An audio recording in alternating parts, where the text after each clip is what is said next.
नमस्ते बच्चों, आप लोग कैसे हैं। आज हम लोग अपने नए सेक्शन की तरफ आगे बढ़ेंगे। कल हमने ओवरव्यू देखा था। किसका? इलेक्टोरल पॉलिटिक्स का। क्या क्या हमने चैप्टर में पढ़ना है उस चीज़ को हमने वहाँ पे डिस्कस किया था। तो आज हम पहले पॉइंट से शुरू करने जा रहे हैं, वाई इलेक्शन। आपकी जो टेक्स्ट बुक है बेटा, उसमें दिया गया है कि इलेक्शन क्यों। ठीक है, पहला पॉइंट जो दिया गया इलेक्शन क्यों, उसमें एक स्टोरी दी गई है हरियाणा इलेक्शन की। किसकी दी गई है? हरियाणा इलेक्शन की। तो हरियाणा इलेक्शन 1987 कब की दी गई है? 1987 की स्टोरी दी गई है। कब की? 1987 की स्टोरी दी गई है हरियाणा इलेक्शन की। ठीक है, उसमें जो इंपॉर्टेंट थिंग्स है वो क्या है कि किसी भी, ये तो मान लो आपको इलेक्टोरल पॉलिटिक्स समझाने के लिए उन्होंने एक 1987 की स्टोरी उठाई पेपर कटिंग से और उसको डाल दिया। ठीक है, लेकिन इसी तरह का इलेक्शन आपके यहाँ, आपके उत्तर प्रदेश में, ठीक है, आपके जो है बिहार में, आपके एमपी में, और कहीं ना कहीं एक तरह से अगर आप वो लार्ज स्केल पे देखें तो पूरे भारत में कहीं ना कहीं इलेक्शन होते रहते हैं। इलेक्शन क्या है? इलेक्शन हमारे लिए एक फेस्टिवल की तरह होता है बेटा। कैसा होता है? फेस्टिवल की तरह, एक त्यौहार होता है जो 5 साल में अपने यहाँ राज्य लेवल पे, पंचायत लेवल पे, या फिर जो है देश के लेवल पे होता रहता है। और इस समय ऐसा चल रहा है कहीं न कहीं हर 4-6 महीने पे एक चुनाव कहीं न किसी स्टेट में होता रहता है। तो उसी इलेक्शन के संदर्भ में एक जो पॉइंट है, असेंबली इलेक्शन इन हरियाणा 1987 की बात की गई है। ठीक है, 1987 की बात की गई है। देखते हैं इसमें क्या मेन पॉइंट है। मेन पॉइंट है उस समय जो 1987 की सिचुएशन थी, उसमें चौधरी देवीलाल, कौन था? चौधरी देवीलाल। एक समय बेटा ऐसा था कि लाल की जो त्रिमूर्ति है वो हरियाणा में बहुत फेमस थी। उसमें से एक मूर्ति है चौधरी देवीलाल। और उस समय ये अपोजिशन लीडर थे। क्या थे? अपोजिशन लीडर थे। और इन्होंने एक पार्टी बनाई थी, कौन सी? लोकदल।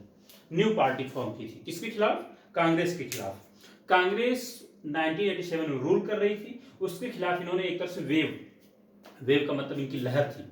ठीक है, इनकी लहर थी। और फिर उसके बाद ये जो रूलिंग पार्टी कौन थी? कांग्रेस थी।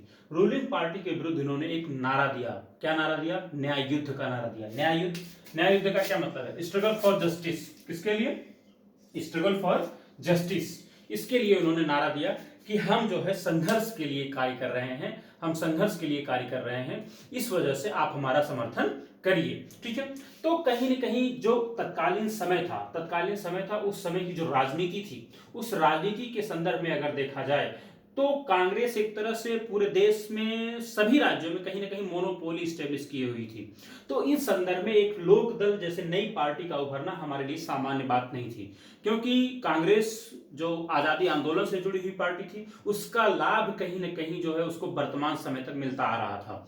इस संघर्ष में जो है जो अपोजिशन लीडर थे चौधरी देवीलाल, उन्होंने जो है अब जो लोगों में जागरूकता फैलाई, लोगों में जो एक तरह से संघर्ष की नींव डाली, वो जो है स्ट्रगल फॉर जस्टिस की बात करते हैं, न्याय युद्ध की बात करते हैं कि हमें कांग्रेस सरकार से मुक्त किया जाए, क्योंकि इसने न्याय का गला घोंट दिया है, इन्होंने भ्रष्टाचार को बढ़ा दिया है, आम जनमानस की हालत बहुत खराब होती जा रही है। इन सब चीजों को लेकर के चौधरी देवीलाल ने वहां पे एक मूवमेंट स्टार्ट किया, जिसे उन्होंने नारा दिया न्याय युद्ध। क्या दिया?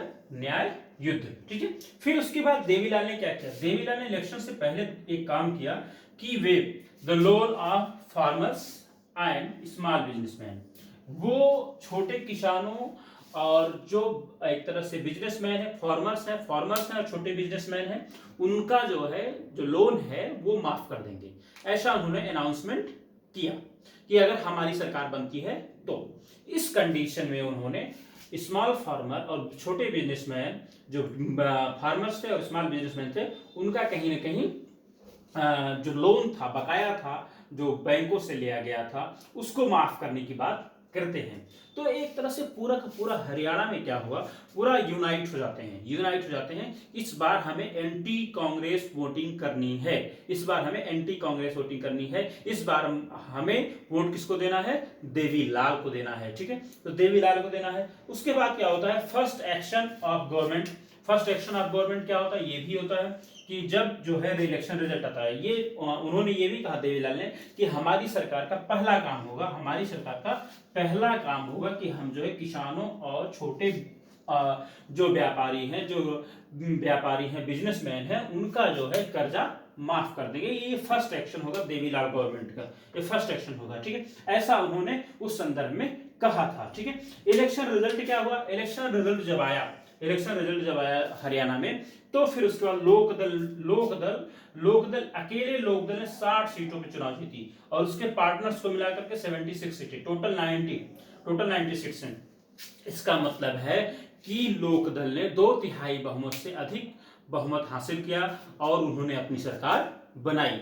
तो ये सारी कंडीशन वहां पे चल रही थी और न्यू गवर्नमेंट ने पहला एक्शन क्या लिया था, जो यहाँ पे अनाउंस किया था, क्या अनाउंस किया था कि हम wave of the loan of farmers and small businessman, new government का पहला एक्शन लिया जाता है, उनको माफ कर दिया जाता है। इस तरह से उनकी सरकार पूरी तरह से 4 साल तक चलती है और 1991 में क्या होता है, 4 ईयर 1991 में 4 ईयर में क्या होता है, कांग्रेस दोबारा सत्ता में आती है और री इलेक्शन में चुनाव जीत करके दोबारा सरकार बनाती है, वहां पे देवीलाल पराजित हो जाते हैं। ठीक है, इस तरह से अगर हम पूरा का पूरा सिनेरियो देखें, असेंबली इलेक्शन जो एक पेपर कटिंग है उसके माध्यम से आप देखेंगे कि इस स्टोरी को समझाने का प्रयास किया गया है। 1987 का इलेक्शन होता है, उसमें चौधरी देवीलाल अपोजिशन लीडर थे, वो एक लोक दल नामक नई पार्टी बनाते हैं, जो रूलिंग पार्टी थी वो कांग्रेस थी, उसके खिलाफ एक नारा देते हैं। कौन सा नारा देते हैं, न्याय युद्ध का नारा देते हैं, स्ट्रगल फॉर जस्टिस के लिए कहते हैं, हम न्याय की लड़ाई लड़ रहे हैं, हम न्याय के लिए संघर्ष कर रहे हैं, इसलिए आप मेरा सपोर्ट करिए। और इस समर्थन के द्वारा उन्होंने जो है पूरे हरियाणा में एक वेव फैलाई,